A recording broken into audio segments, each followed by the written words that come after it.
अब यहां से समझ आ जानी चाहिए कि इज एम आर मतलब प्रेजेंट, वाज वर मतलब पास्ट, विल बी मतलब फ्यूचर।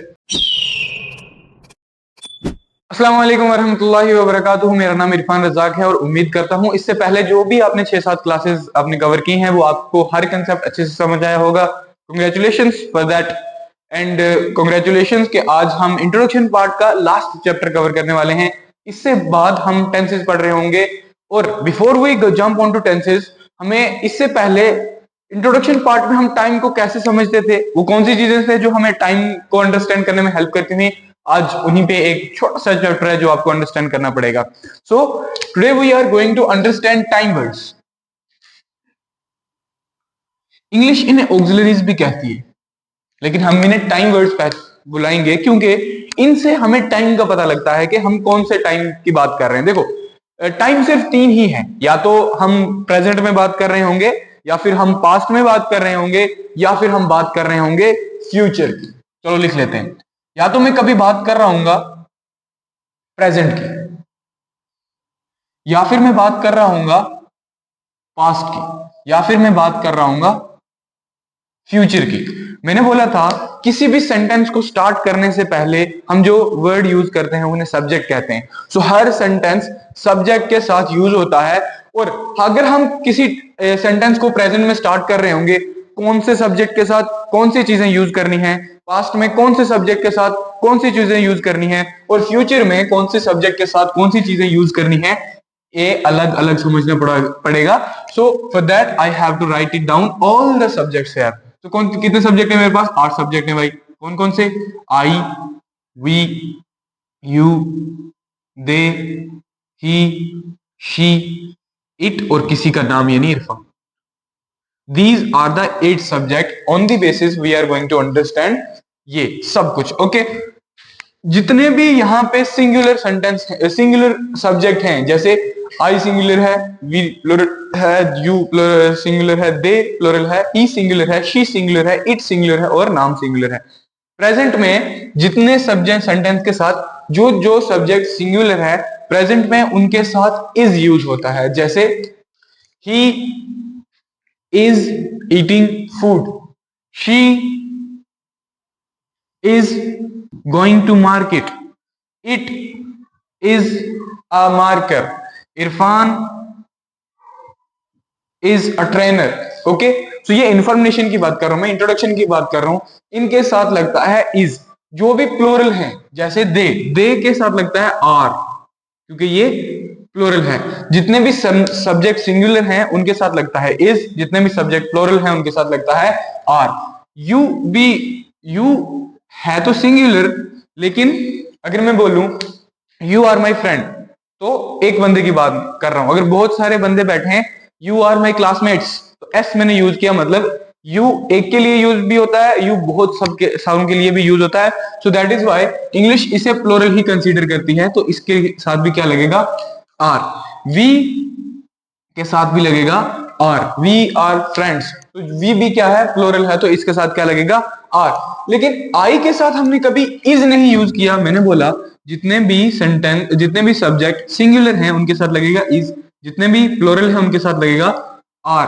तो आई के साथ हम इज क्यों नहीं यूज करते? वो भी तो सिंगुलर है। तो समझो, मेरे पास कोई मेरा दोस्त आता है और मुझे बोलता है कि इरफान मुझे आपकी टी शर्ट चाहिए, मेरे पास टी शर्ट नहीं है। तो मैं बोलूंगा ठीक है, ये है तो मेरी personal, but you can use, आप ले जा सकते हो, यूज कर लो।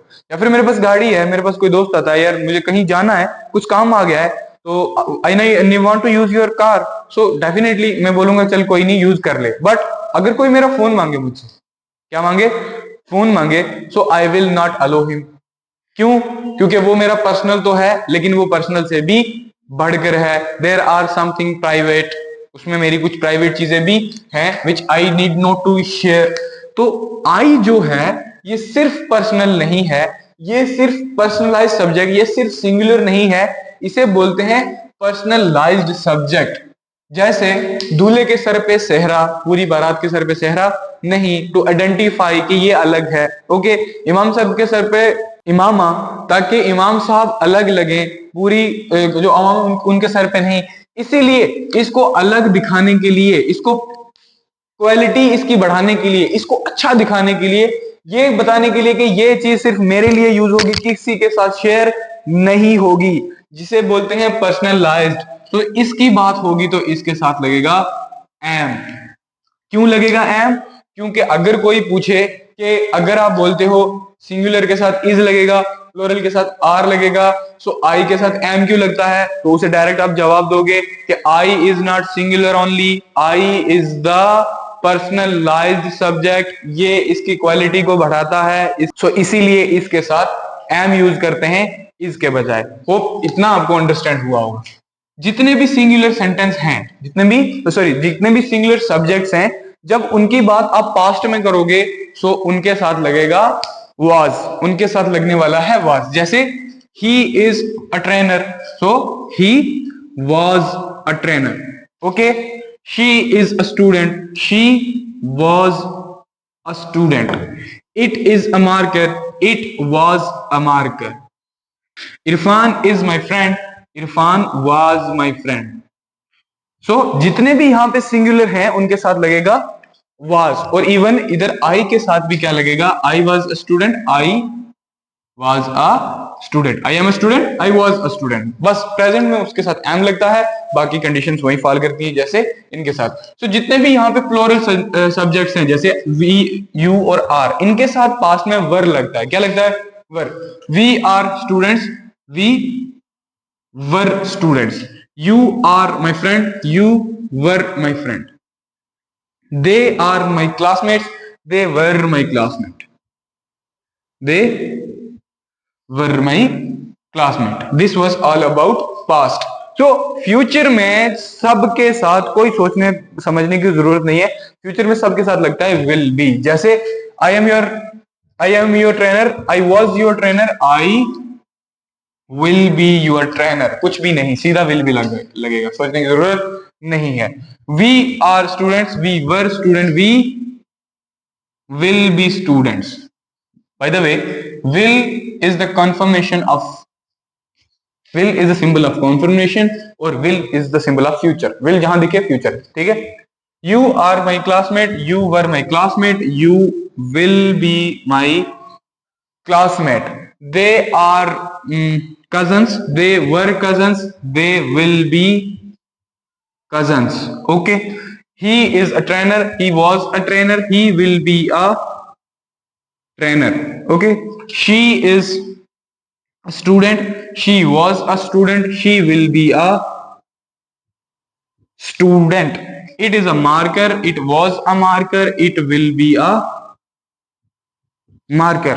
Irfan is a trainer, Irfan was a trainer, Irfan will be a trainer। Okay, hope you will understand। तो यहां से हमें पता क्या लगा, हमें पता लगा जितने भी प्रेजेंट के ऑक्सिलरीज हैं वो हैं इज, एम, आर। प्रेजेंट जहां पे भी इज, एम, आर दिखे वहां पे डायरेक्ट समझ जाओ कि ये टेंस प्रेजेंट का है। जहां भी पास्ट को पहचानना हो वहां देखो वाज या वर है कि नहीं। जहां भी फ्यूचर पहचानना हो वहां पे देखो विल बी है कि नहीं। अब यहां से समझ आ जानी चाहिए कि इज, एम, आर मतलब प्रेजेंट, वाज वर मतलब पास्ट, विल बी मतलब फ्यूचर। इनके शॉर्ट फॉर्म भी बनते हैं जैसे इज, जैसे अगर यहां पे नेगेटिव सेंटेंस बनेगा तो लगेगा नॉट, नेगेटिव बनेगा तो नॉट लगेगा। क्वेश्चन बनेगा तो सेम ऑक्सिलरी जो भी प्रेजेंट में यूज हो रहा है तो प्रेजेंट के ऑक्सिलरी, पास्ट में यूज हो रहा है तो पास्ट के ऑक्सिलरी, फ्यूचर में यूज हो रहा है तो फ्यूचर में फ्यूचर के ऑक्सिलरी। एक सेंटेंस को हम चार तरीके से फ्लिप करके बना सकते हैं।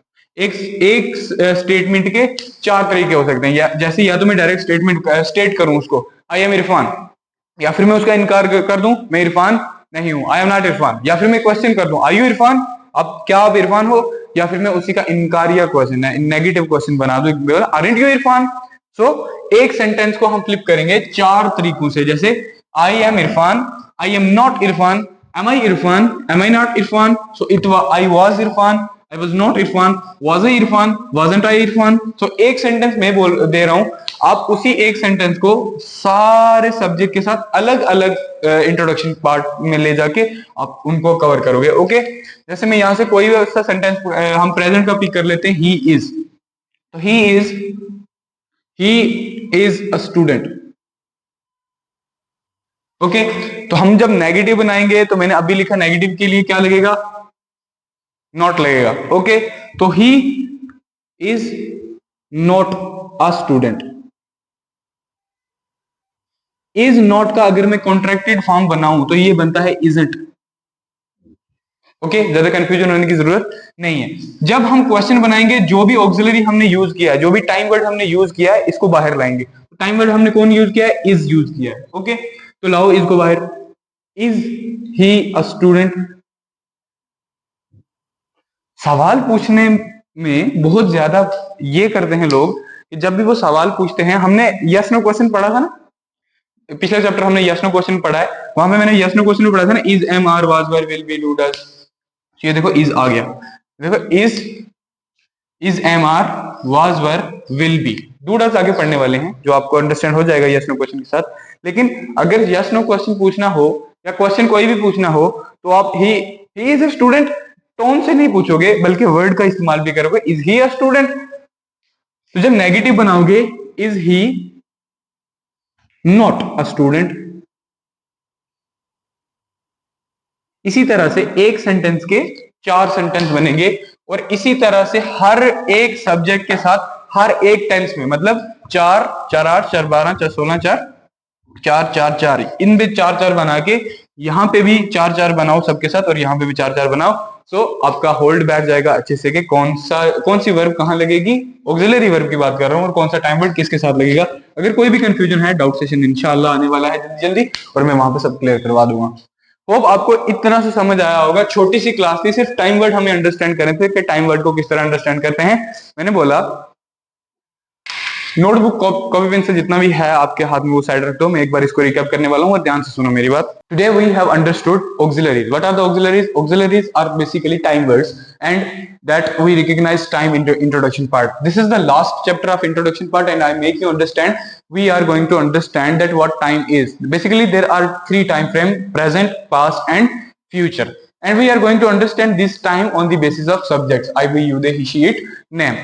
Those subjects which are singular in nature, we are going to use is with them. Those subjects who they are plural, we are going to use are with them. And the only one whom we are going to use am with it. Why we are going to use am? Because it is personalized, not only personal. Okay, not only singular. Okay, after that I make you understand in past tense we use was with singular and were with plurals, and in the future we use will be with everyone.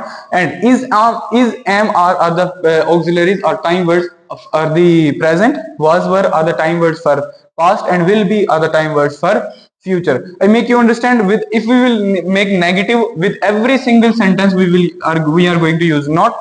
And if we are going to make question, all the auxiliaries that we have understood, what auxiliaries we have used in the subject, we are going to use the same auxiliary with the in question as well. Okay, I make you understand that to make the sentence we have to write down the sentence only. After that we can make negative the question, and at the end we can make the negative question as well.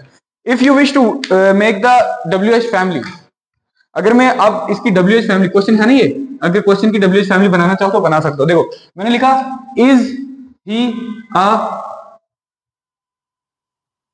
Student, ये हमारे पास yes no question बना हुआ है। यहां पे आपको कुछ भी नहीं करना है, बस के WH फैमिली का कोई सा वर्ड भी यूज कर देना है तो WH फैमिली, WH क्वेश्चन बन गया। Why is he a student, वो स्टूडेंट क्यों है, बन गया। Where is he a student, वो स्टूडेंट कहां पर है, he is a student in the college.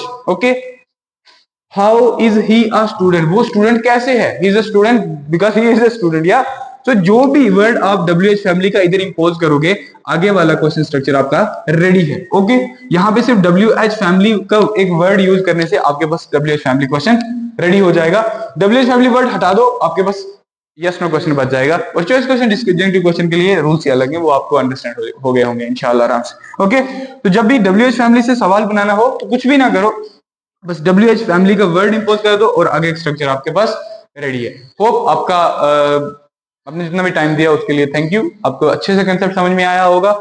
अगर नहीं समझ आया, डाउट सेशन का वेट करते करते थक गए हो, go to Instagram and type the message whatever you want to understand, and मैं आपको रिप्लाई करूंगा। Thank you, have a nice day. वास।